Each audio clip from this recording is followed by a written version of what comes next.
Hello everybody and welcome back to some Universe Sandbox 2. I apologize, it has been a while. I just have not figured out what I'm doing. And college is coming up, and that's all I'm going to say about that. But for the time being, what we're going to do is we're going to go into Universe Sandbox here. We're going to do new empty simulation, except not, because that's not what I wanted to do. Cut! Okay, and this time we're going to do existing simulation. We're going to do solar system. And here's our beautiful solar system right here. Now, what we're going to do is we're going to replace the sun with a gigantic pumpkin, I think. Let's see. No, not edit. Not edit. No, stop. Get out of there. There we go. Alright. Objects. And there should be a pumpkin in here somewhere. There we go. We're going to do... Ooh. That looks cool. Probe. Phantom Zone. What? Third stage of Apollo 12? That's an interesting object. Mirror tetrahedron. How about not? Okay, we're going to replace the sun with a gigantic pumpkin with exactly the mass of the sun.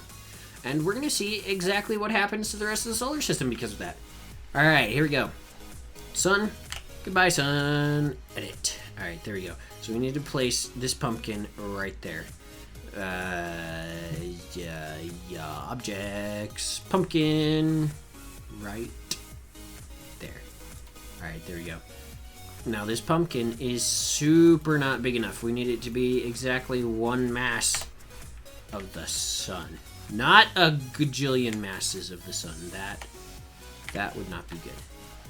One mass of the sun. There we go. Now we need to... That's confusing. Alright, well... What's the mass of the sun? The density of the sun. Does anyone know the density of the sun? That would be helpful if we knew the density of the sun. We don't, though. Why is this mostly water? Okay, we need to make this 100% hydrogen. It's a pumpkin made of 100% hydrogen. And we're going to make this uber hot, like 60,000 degrees Celsius. That seems about what the temperature of the sun should be. Ooh, that doesn't look centered. Uh-oh. Well, we may send the entire solar system into chaos because we put a gigantic pumpkin here. All right, now, start time. Why is the pumpkin just, I'm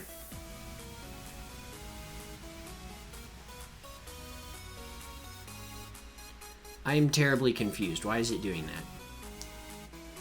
that?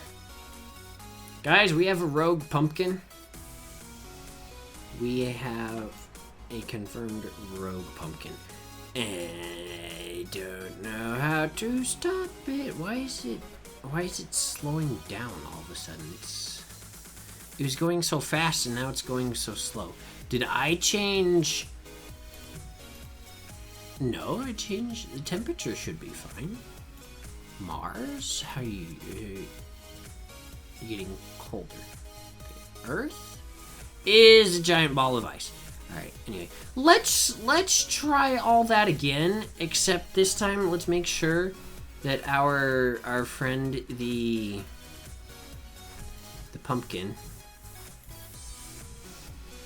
doesn't go anywhere. So delete the sun.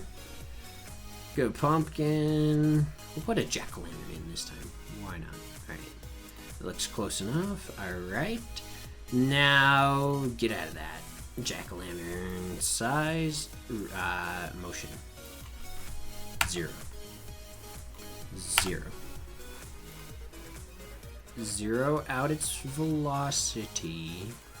No, not tidally lock. That's oh damn. All right. Whoops. That's fine. Eccentric. No, we don't need any of that. Position lock. There we go. Now it's not going to go anywhere.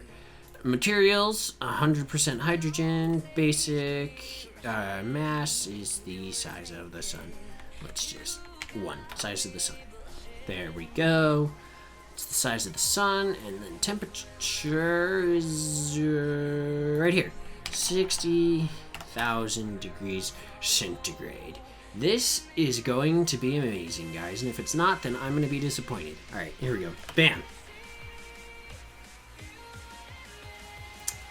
All right, seems decidedly less exciting than I would have imagined.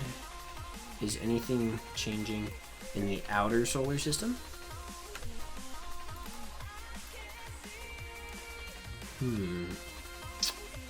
It would appear that everything is functioning as normal. What if we put the sun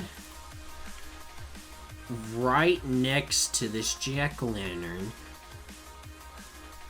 and we made edit this, move it into that square right there, and then add sun. There we go. And we put balance motion on. That means this can't be locked, and we're gonna put the sun right there. And then these two are gonna orbit each other, hopefully. That's the plan. They're gonna orbit each other in what's called a binary system, and then hopefully we shouldn't see any of the planets out here change their orbits too much. And if they do, then we know we did something wrong. This should dramatically change seasons on Earth as well, because the sun's doing this whole thing where it's going like around in circles and whatnot, and just causing mass chaos and probably the resignation of Hillary and Donald Trump. So probably a good thing, actually. It's a good thing that the sun is where it's at right now, because the two terrible presidents. I'm going to stop talking and play the simulation. Yeah, we definitely did something wrong. Earth, how you doing? Ooh, Earth is getting toasty. Oh, Earth got... well, actually... No, Earth is definitely getting toasty. Earth is gonna get really hot. Because it's not dropping its temperature enough. It's increasing about 20 degrees every time it goes around the sun.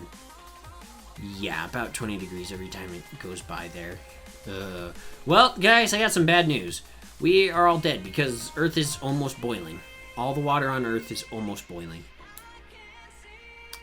Oh, wait, maybe it's going down.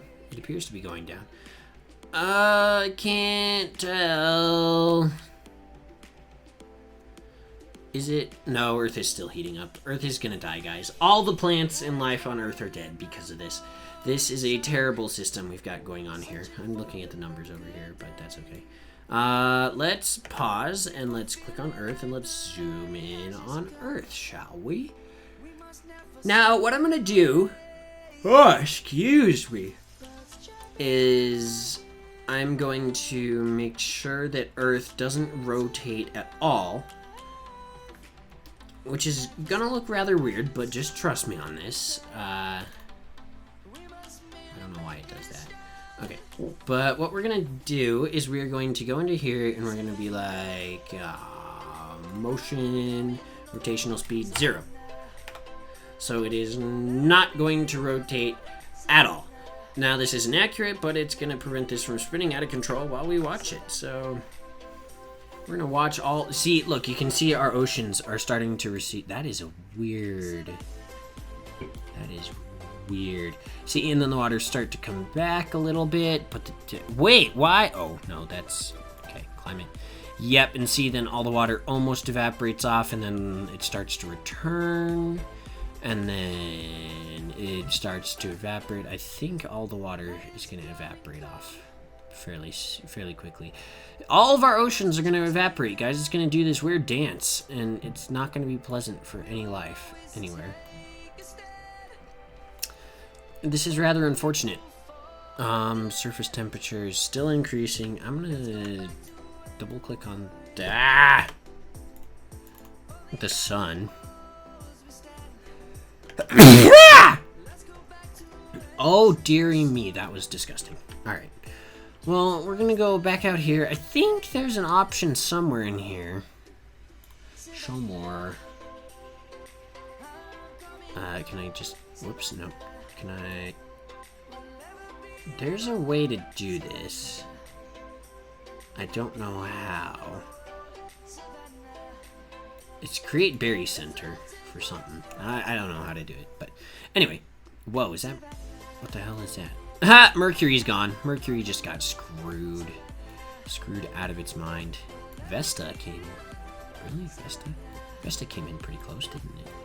Dang. Alright then. Cool, that's cool. Alright, anyway. Let's continue. Earth's orbit really does keep changing a lot. See, now it's getting closer, and now it's further... Now it's way far out there. Will Earth ever return to its normal state? No, it just keeps getting hotter and hotter. I don't think Earth will ever return to its normal state. See, now it's at 150 degrees Celsius, and then it comes back down here, and now it's 180. Yeah, Earth is screwed, basically. We're gonna increase time, see how long it takes Earth to get ridiculously hot. Oh, now it seems to have stabilized around 140 degrees Celsius, although its orbit does appear to be changing quite rapidly. See, now it gets hot, and then... I don't know what's happening here. That's cool, though. Okay, now that we've done that, we're gonna... New empty simulation. We're gonna add Earth right there. Alright, and pause the game. We're going to crash Mars into Earth. See, look at how small Mars is. Just look at that. Look at that. Now, this is how we think the moon was born, guys. We're gonna simulate how we think the moon was born. Alright, no, that's not how you zoom out. This is how you zoom out. Alright, and we're gonna slow this way down. Play. And then Mars is slowly going to crash into Earth. It would have crashed a lot harder or a lot faster into Earth, because that's how it would have happened. And where's Moon? Moon.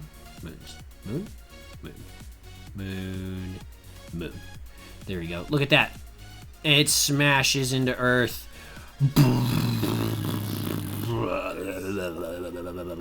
Oh, look, the moon was born, guys. Look at that. Look at that. See, that is definitely how the moon was created. The moon... I think the moon is way too far away from Earth, though. Look at the fiery hell that Earth has been turned into. That is not something I would wanna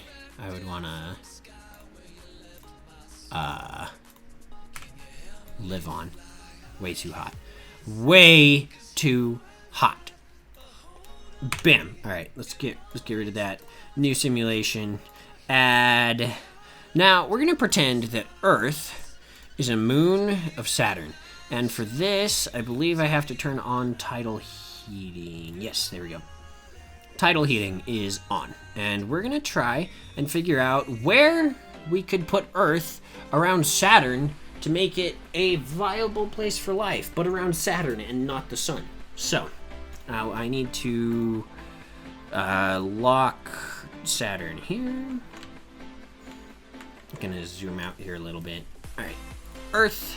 We're just gonna put it in orbit around Saturn about right there, and we're gonna watch its temperature. Oh, it's actually heating up. Climate. Oh! Alright then, well, if we put Earth like right there around Saturn, then we would have a sustainable life. That would be really cool, actually. Oh, now it's starting to cool down. Hold on. Let's speed up the simulation here. It would actually be relatively stable at that temperature too, except it keeps dropping. I don't understand why it keeps dropping. This is strange.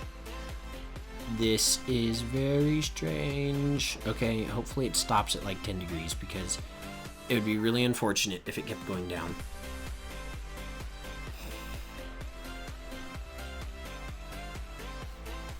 Let's just check this out. Basic. Is it in basic? Title, no. Climate. Where is tidal heating in here? I don't remember. Oh, it keeps getting colder. Dang. This is unfortunate. Climate on. Materials. Surface temperature. Where is tidal heating? Inclination, periapse distance. I don't know where to find tidal heating.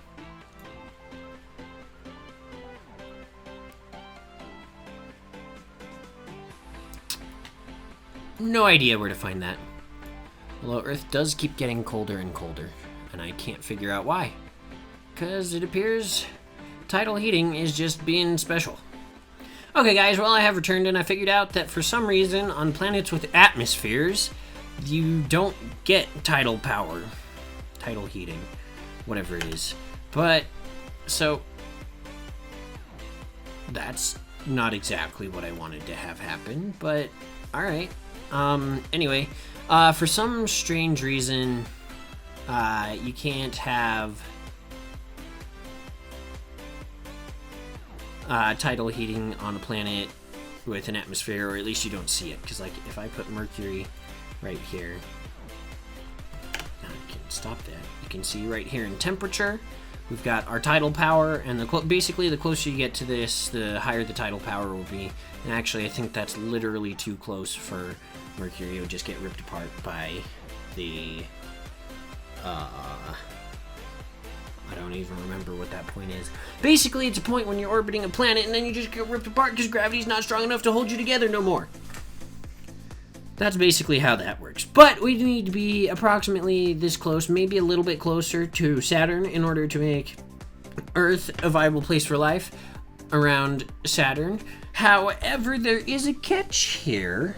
We have, you know how we have tides and whatnot that are caused by the moon, right? Well, the problem with being this close to Saturn is our tides would be ridiculous, like maybe even hundreds of feet high. There's math that you can do to figure this out, however, I'm not going to because I don't feel like doing that sort of math right now. But anyway, I hope you guys enjoyed this episode. I wasn't really sure what to do with this episode, so I just did a bunch of random things. Let me know down in the comments what you would like me to do next.